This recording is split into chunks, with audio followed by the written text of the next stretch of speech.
Hey, everybody. Welcome to the show. It is Friday Eve. It's good to have you here. Thanks for joining us. I've got huge news in two very, very big true crime stories. Number one, Ashlee Buzzard in court again this morning, and weird things happened. So much to tell you about. Yes, the makeup was back, the wig was back, but guess what's gone?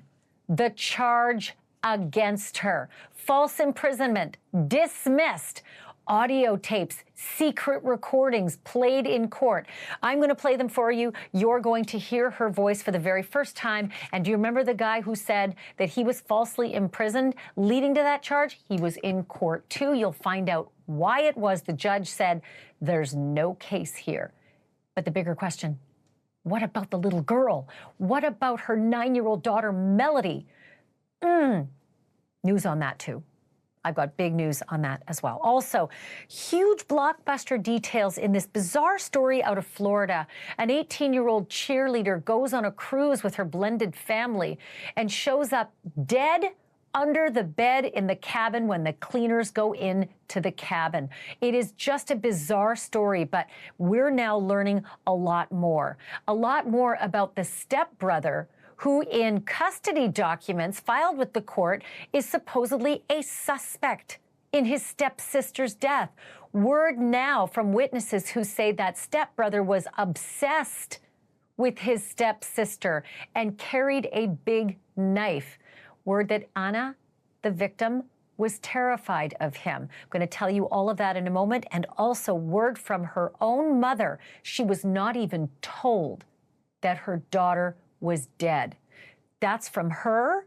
We're also hearing she was not allowed to come to the funeral, which was being held today, a memorial service. You're going to see all of that, hear all of that, and we have surveillance video from outside of the stateroom. The people going in and the people coming out, and more importantly, the people not coming out. I'm going to tell you all about that in a moment, and then if you have a phone or if you have internet, I have a feeling you have seen the story about the taco vendor in Denver and the food inspector who showed up with a bottle of bleach, pouring it all over the food. Understandably, people are really upset seeing food like this being destroyed. Poor street vendors just trying to make a living. And along comes the big bad inspector to say, not on my watch. But do you know the backstory? What if I told you this street vendor was an illegal vendor who over and over again was playing a cat and mouse game and being chased and actually cited for uncleanly food and unsanitary storage and refrigeration issues with the pork and the chorizo? I'm going to run a poll throughout this show. I want you to weigh in when you hear more of the details about why the inspectors finally said enough was enough. We've cited you too many times. We now have to make this food inedible. Just go to the QR code on your screen. You can also go to my Twitter. I still call it Twitter because it's too hard to say X. You can go to my Twitter. It's Banfield on NN for NewsNation. Banfield on NN. We're going to give you the results toward the end of the program. Okay, let me start here. So much for the sideshow. A bizarre case against a bizarre woman just fell apart in a way that may not be strictly bizarre, but it was real unusual. The woman, of course, is this lady, Ashlee Buzzard, mother of the little girl behind her, Melodee Buzzard, who has not been seen in 42 days now. The case was not tied directly to Melodee's disappearance today, but instead to an alleged false imprisonment of a local paralegal who supposedly wanted to help Ashlee find that little girl, but encountered instead an intransigent and very strange Ashlee Buzzard. Ashlee and the paralegal were both in court today. He had claimed that Ashlee pulled a box cutter on him and wouldn't let him leave her house. It was a preliminary hearing in Santa Barbara County, but it won't be going any further than this today. And I'm going to get to that in a second, and I'll explain why the judge said no more. We're done. But once again, I should note, again in bizarre fashion, Ashlee Buzzard was dressed for the occasion today, showing up in court with an overwhelming amount of makeup and her long curly wig pulled back in a ponytail. She was also wearing very baggy pants, apparently meant to hide that pesky little ankle monitor that she had been forced to wear. This time we got an up-close and personal look at it. Despite the high-heeled shoes, the monitor is supposed to be under those baggy pants. The victim in this case, the alleged victim, Tyler Brewer, he had told police that this woman had refused to let him leave her home after Ashlee Buzzard had shared some distressing information about little Melodee, the daughter. Information that apparently Ashlee wished she had not shared with him. He reported to police that Ashlee told him, quote, Melodee was dropped off in Utah, and even named the person, apparently with whom the child had been left.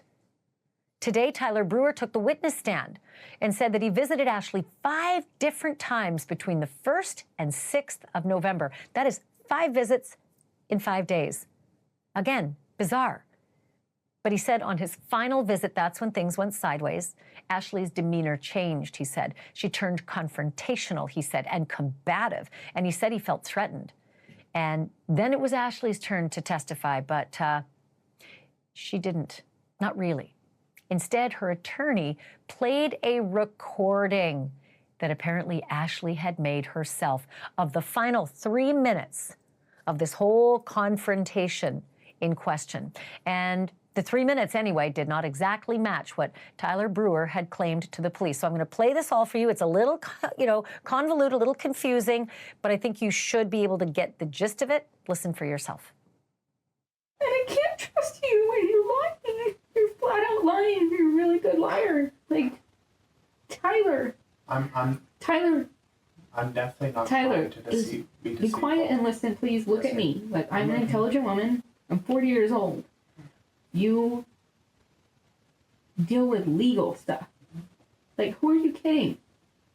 Tyler. I can only give you my perspective. Listen, I'm not trying to be disrespectful. I understand. And you need a reality check.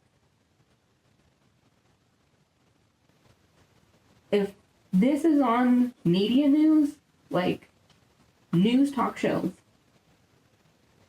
they're going to be seeing you, they're going to be interested in you. You have to understand that I'm aware, whether you want to admit it or not, you want the attention. I don't want the attention. There is absolutely no way in hell that you are not bipolar or have an extreme issue if you don't realize what you're doing is false advertisement and there are real legal ramifications. I don't know how you honestly are not worried about being put in jail. I would like to leave at this moment. Since you're leaving in an uncomfortable way, I want the keys to my house. Yeah, they're right there. And the storage. Right there. Nobody else has keys, is that correct? Yes, ma'am. No one else has keys. Tyler, genuinely, if you've been here, genuinely to help, I appreciate it. The lies are a lot. And especially if you are genuine and trying to help in your own way, you should be very concerned if they recognize you, because anyone else, like running for district, it doesn't add up. I'm not threatening you, but I'm saying, like, I'm not threatening you at all. I'm trying to help as a friend because I feel like it has to be bipolar or something. Like, I don't think you're grasping the level of online things that don't make sense. No, I understand where you're coming from, but at this moment I would like to leave.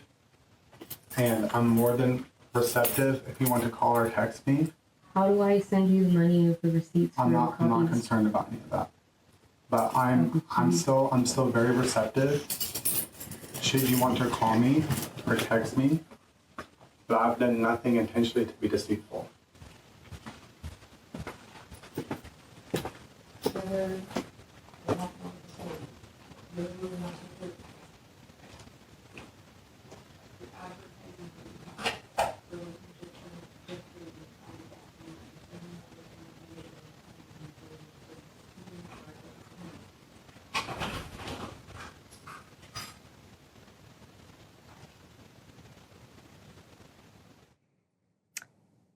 I know that's a lot to process, and I know a lot of that doesn't make sense. But I will say this, there was something I heard in there several times. That guy said, I would like to leave now. He also mentioned that she had produced a box cutter. That's the stuff you can't hear. So if she's holding a box cutter and he is repeatedly saying, I would like to leave, it's interesting that the judge decided to throw out the case. Because that's what the judge did when he heard this tape. He threw the case out. He said there was no probable cause to believe that Brewer was terrified or prevented from leaving by force. I'm not so sure I agree hearing that audio. To the contrary, the judge says we hear him leave. Yeah, okay, but if you got to ask several times, there's a box cutter in front of you, that doesn't mean it didn't happen. So anyway, tonight, Ashlee's free as a bird, and that ankle monitor we've been talking about, that's a thing of the past. And our Brian Enton is right outside the family's house in the town of Lompoc, California. Brian, first and foremost, great reporting, getting that audio, being in that courtroom today and seeing what transpired. First of all, let me just ask you, any movement at all, now that she's free without the ankle monitor, any movement outside that house? Have you seen Ashlee since court? Yeah, she's back at the house tonight, Ashlee, and let me just walk up. I mean, it's dark again here tonight. There's been no activity since she returned from court. Really a free woman, no ankle monitor, no charges. I thought maybe there was a light on in the front window a little while ago, but I can't tell if it's just a reflection. But it's interesting, in court today, it came out that she actually prefers to stay at the back of the house. They talked about this during the testimony with Tyler because she's concerned about the house being bugged and people listening through the front of the house. So that makes sense why we've seen very, very little activity here at the front, Ashlee. Well, and also she mentioned in that audio recording, this is going to be on the news and the talk shows. So maybe she's aware that there's a lot of media interest and coverage. I remember you staking out the Laundries home in Florida, and I believe in Northport, Florida, they also spent most of their time in the back because it was hard to see any activity in the front of the house. Real quickly, there were photos in court of the inside of her home shown today. Can you talk about those? Yes, and by the way, that audio recording, just remember, this is her recording. She made the recording herself with her phone. She decided to record these conversations with Tyler. So, you know, remember, it sort of seems like she's putting on a little bit of a show there because she knows she's the one doing the recording. In terms of these other photos that came out, they had photos of the door and of the locks. There are 4 locks on the door that Tyler says she locked to keep him inside. There's also a photo of the box cutter on the ground. But it's interesting, Ashlee, I sat through the whole hearing, and it was long. It was like 3 or 4 hours. And he could never say for sure that she actually picked up the box cutter. And many of the things he said were, I felt like she was holding me in the house and wouldn't let me out. She stood in front of me, but then I was able to get out. So I have to say, at the end of the hearing, I was not surprised that the judge threw out the false imprisonment charge. In fact, I kind of expected it by the end. There just wasn't a lot of solid evidence that he wasn't able to actually leave. It's weird. I heard him say, I'd like to leave now. I'd like to leave now. To me, that's not the kind of thing you say. You just, if you're able to, you just say, I'm out of here. Bye-bye. You know, it was interesting, but it's different perspective. I do want to ask you about the story I keep hearing that Tyler was somehow working with the police. Is this true? Is this why we were hearing on the recording that you're deceitful, you're lying? I was trying to make out what that was all about. Yeah, and it was a very confusing hearing on that front, Ashlee, because at the very beginning, the judge made clear to everyone involved that they could not discuss anything related to the disappearance of Melodee or the investigation into the disappearance of Melodee. And you can just imagine, I mean, a lot of this had to do with that. That's the whole reason it seems Tyler was at the house and was befriending Ashlee and was trying to get information out of her. So every time questions would come out about, like, well, were you at the house? there was a police officer outside while you were inside the house. But they would say, no, you can't go down that road. And he would remind them too, am I allowed to answer this? And they would say no. So we never got a clear picture of whether he was actually working with the police. But it did come out that the minute he left the house and was able to leave, he texted the detective right away. He knew the detective's number, and it came out that the detective was already outside the house doing surveillance on the house while he was inside. Speaking of that, is there anybody out there right now, like you're facing away from the house and presumably you're facing across the street, are there detectives or any sort of ghost cars waiting and just watching her movements? Because we're still missing a little 9-year-old girl. Yes, and I don't want to give too much detail, obviously, on that, but there's clearly still an investigation going on. The FBI is involved, and it seems quiet out here tonight, but there are indications that she is still being watched in some regard. And even the neighbors are coming out. I mean, people are so upset with this woman that she won't come out, that she won't talk. And that Melodee is still missing. And people are, I think there was a sense of comfort that she had the ankle monitor on. For whatever reason, people felt like, okay, they're kind of monitoring her. Now that the charge is thrown out and the ankle monitor is gone, there's definitely some concern. Yeah, we said earlier it was a sideshow because the big show is, where is this child? For God's sake, what are they doing to find the child or hold her accountable for a child who is clearly not in that house and nowhere that we know? To that end, the child's paternal grandmother, I think it's grandmother Lily, you spoke with her. What did she have to say about everything that happened today and everything that's happening with her granddaughter?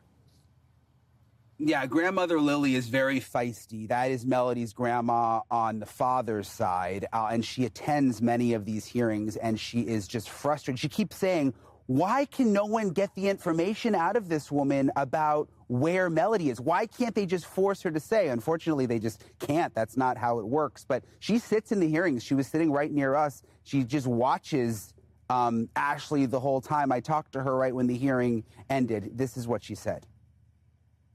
My son passed away in a motorcycle accident when Ashlee was 6 months, so I really didn't know her that much. But she was a good lady, real quiet. Did she wear the wigs back then? No, she had beautiful long hair, never wigs. Now she's wearing a lot of wigs. I don't know what that came from. What about the makeup? Never wear that kind of makeup before. She had, I don't know, kind of like more than usual that she ever wore. What do you make of the wigs and makeup? Since you knew her back then. I don't know if she's trying to change her personality or I don't know. And with Grandma Lily, Ashlee, I could see her sort of leaning in and listening when they played that full recording. It was interesting because this woman, the mom who's held up in the house, we never hear her voice. And then all of a sudden she has this sort of assertive voice and was sort of like angry with Tyler. And you could tell Grandma Lily was really, really interested in that. So was I. I just perked up right away hearing her voice for the first time. It wasn't what I expected. Brian, thank you, and break into programming if you see any movement, any lights going on. We definitely want to hear from you. Thank you for that. And thank you to Mo, your cameraman, too, for doing all the work. Thanks, Ash. All right, folks, in just a moment, the last known images of the Florida cheerleader who turned up dead on a cruise ship. Security cameras caught Anna Kepner returning to her cabin on her last night alive, and also caught 2 other people entering that cabin right before Anna was never seen again. We're going to tell you about that, but also new reports tonight that Anna's stepbrother, who may be a suspect in her death, was reportedly obsessed with the dead cheerleader. We're going to tell you those details as well. Plus, don't forget to check out my podcast, Drop Dead Serious. If you're a true crime fan, and I think you are, this is a deep dive into stories we cover here, but also other stories about murder and mystery you might not have seen before, like the baffling case of Jack and Lily Sullivan, 2 little kids who vanished right from inside their own home. Drop Dead Serious. It's on YouTube or wherever you get your podcasts. Back in a moment.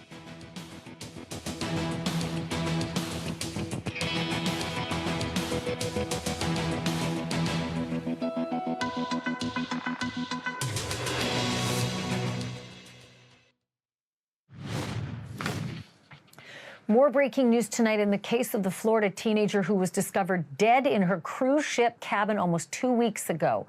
18-year-old Anna Kepner was sailing the Caribbean with her dad, her stepmom, and some but not all of her siblings from a blended family.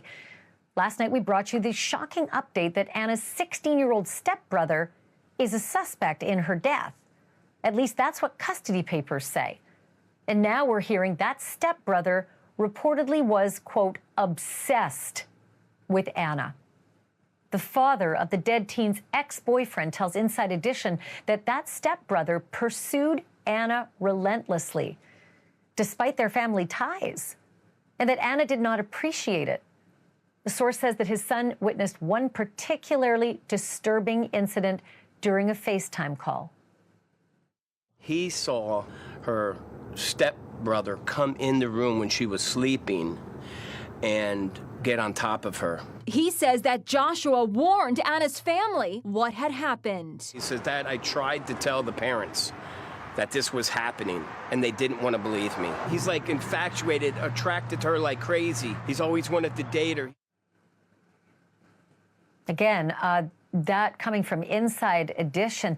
Anna's ex-boyfriend's dad, who you just heard, also said that Anna was scared of her stepbrother because she said he always carried a big knife. Inside Edition also spoke with Anna's biological mother, who lives in Oklahoma, and says that she hadn't seen her daughter in years. The woman told WESH 2 News in Florida that Anna's father didn't even tell her that their daughter was dead, and says that she was banned from Anna's memorial service in Florida today, but told Inside Edition she was intent on going anyway in disguise.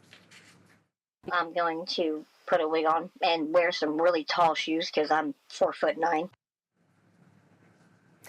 There is also this word of surveillance video from just outside of the cabin that Anna shared with that 16-year-old stepbrother and her 14-year-old biological brother. The FBI is not releasing that video or any other information, but quoting sources, the Daily Mail reports that Anna is seen returning to the cabin alone on the evening of November 6th, having excused herself from dinner because she wasn't feeling well. The Daily Mail says the footage then shows Anna's cabin mates, the 14-year-old biological brother and the 16-year-old stepbrother, both returning to the cabin, though not necessarily at the same time. The younger boy, the brother, then leaves again, reportedly to take pictures around the ship, and comes back later for the night. Sources say he never saw his big sister when he got back to the room, but thought maybe that she'd gone out. And so he went to sleep on his bunk bed, never knowing that Anna's body was stuffed under her own bed just feet away from him. She was covered in blankets and life jackets. A cleaning worker made the awful discovery the following morning. Joining me now with much more on all of this is Josh Boswell. He's a senior reporter for the DailyMail.com. Josh, I keep wondering, it's such a mystery as to how this young girl died and what the condition of her body was when it was discovered by the cleaning crew. Do we have any information at all on how she died, cause of death, or the manner in which she was discovered? No, that is one part of this that remains a real mystery. And, it's worth pointing out that the FBI has not declared that this is a murder. And they haven't said that she was killed. Her body was found. She was found dead. We don't know what exactly she died of. And the coroner has not released any details about the cause of death yet. Then just, speaking of this surveillance video and the patterns of who walked into that room and when, and who walked out of that room, do we know if Anna died in that room? So that's what we can surmise, because what we've learned, and my colleague Ben Ashford on my team at Daily Mail has done some fantastic reporting on this. He got from sources close to the family and a source who has been briefed on the investigation that there is CCTV footage that it shows Anna going back into that room and never coming out again. And then her body was discovered. So we can deduce from that she died in that room. We've got the biological brother and then the stepbrother coming into the room. But there is also another very disturbing allegation. I want to stress it's just an allegation at this point. But again, from that ex-boyfriend, he was speaking after the memorial service that was held this evening in Titusville, Florida, her hometown. And he was saying that he had spoken to the younger brother, the biological brother, after all this had happened. And what that 14-year-old had told him was that he had heard shouting, screaming, what sounded like furniture being thrown around. He tried to get back into the room, and the stepbrother blocked his way and told him to leave. So that's an extra development here that kind of adds a nuance to this, that there was perhaps some conflict going on there. But again, this has not been verified, and this is just the ex-boyfriend saying what he was told, allegedly, by the younger biological brother. So if we're to believe what the ex-boyfriend says he was told by this younger biological brother, this confrontation, the yelling, the screaming, and the blocking of not being able to get back into his room, this happened right prior to the death, or days before, or what was the timeline of that confrontation? The timeline for this, according to that ex-boyfriend, Josh Tew, that was the night that she went into the cabin and never emerged.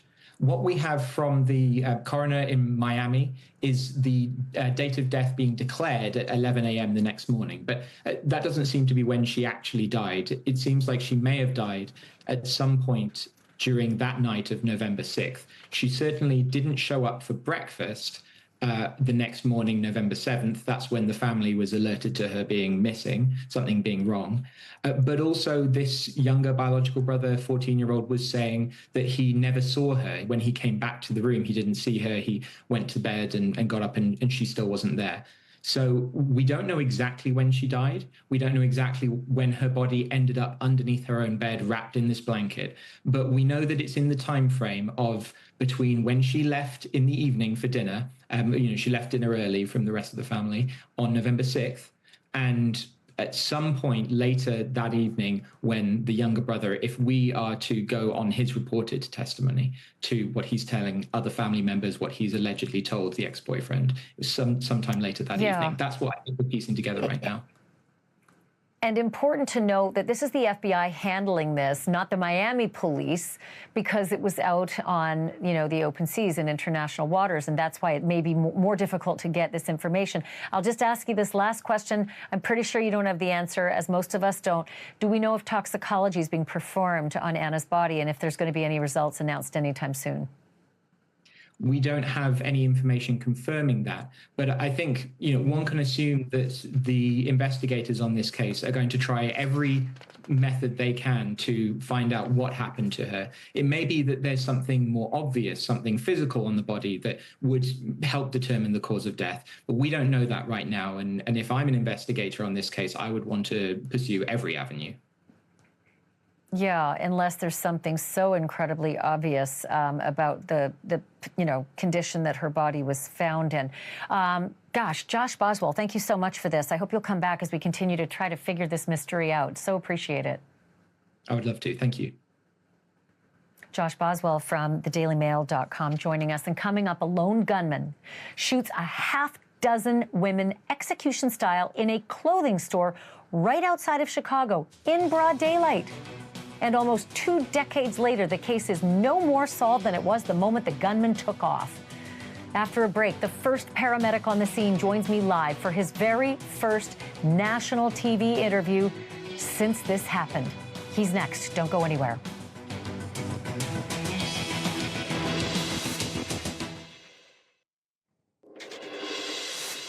It was Groundhog Day, February 2nd, 2008, just outside Chicago.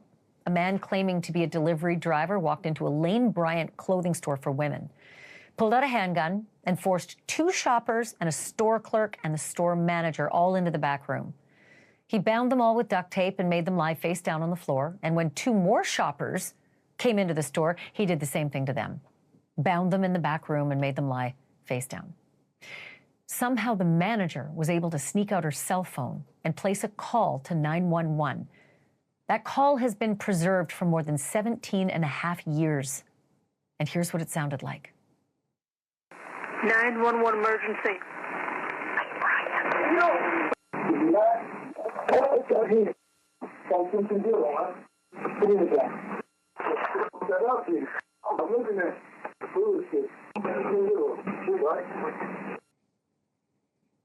Within minutes of that call, the gunman would shoot all 6 women execution style, by which I mean in the head in cold blood. Actually, he shot 5 women directly in the head, and they all died. But the clerk, she moved her head at the last moment, and the bullet instead grazed her neck. So miraculously, she survived. Her description and the suspect's voice in the background of the 911 call were the only real clues that investigators had. And they still are.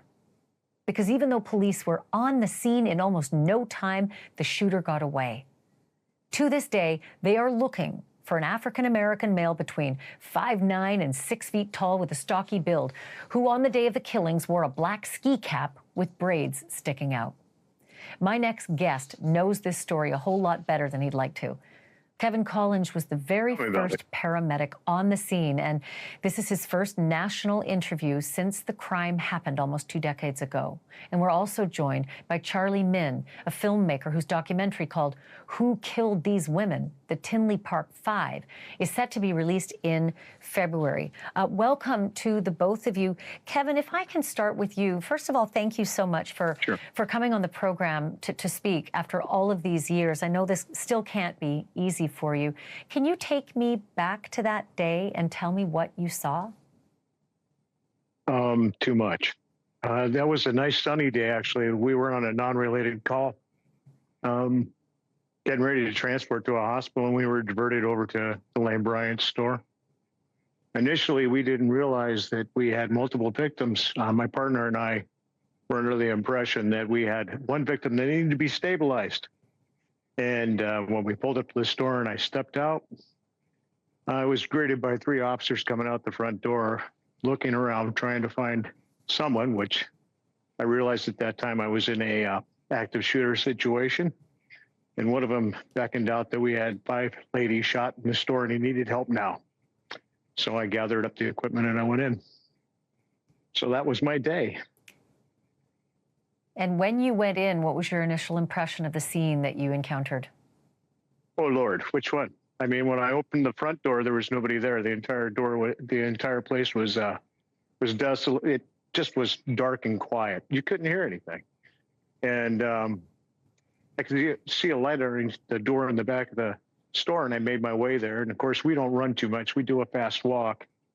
So keeping my head on a swivel, looking around, and got back and opened the door. And, well, it's difficult to talk about what I seen there. Initially, we only seen 5 patients because one was around the corner behind a desk. And they were all face down. Their hands were restrained. And they had used clothing articles to use them to try to use as blindfolds. And there was a police officer speaking to one survivor who was just unconsolable. Her voice still rings in my head pretty clear to this day. It's part of the reason why my partner isn't here right now. You just can't get it out of your head. I can't even imagine, even 17 and a half years later, just trying to process the fact that they haven't caught the killer. Charlie, to that end, in your documentary work, have you ever been able to track down the survivor? Because she seems as though she's anonymous. That's the big thing for me right now, Ashlee, is to get the lone survivor to talk to me. And I'm just here to listen. This case, I'm desperate right now. This case needs a spark.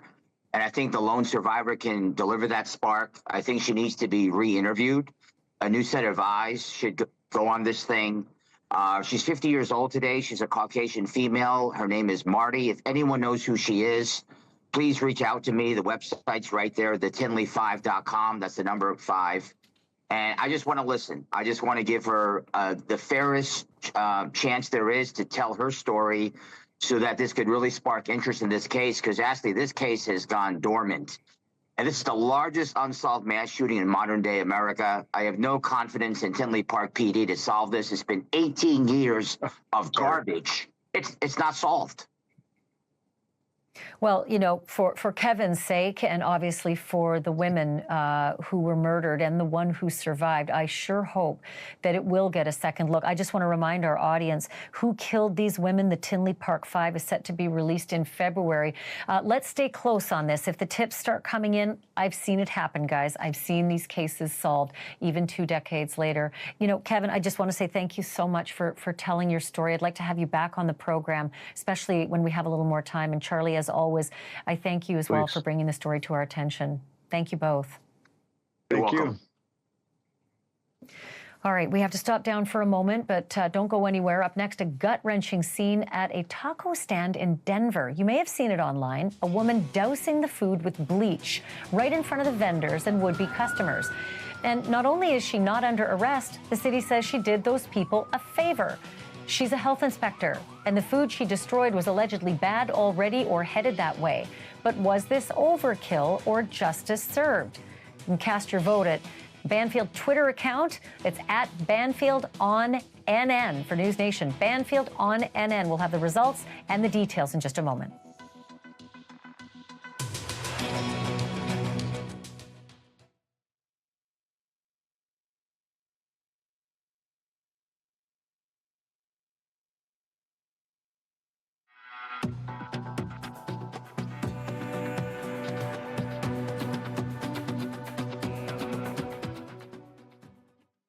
We asked you to be the alternate juror in the case of the bleached tacos.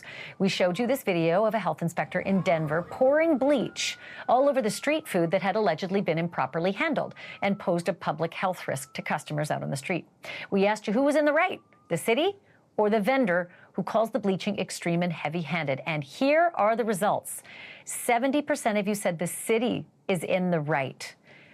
30% of you say the vendor's in the right. And may I just say that if you look at this on social media, you will see a very different result because social media doesn't tell you the background.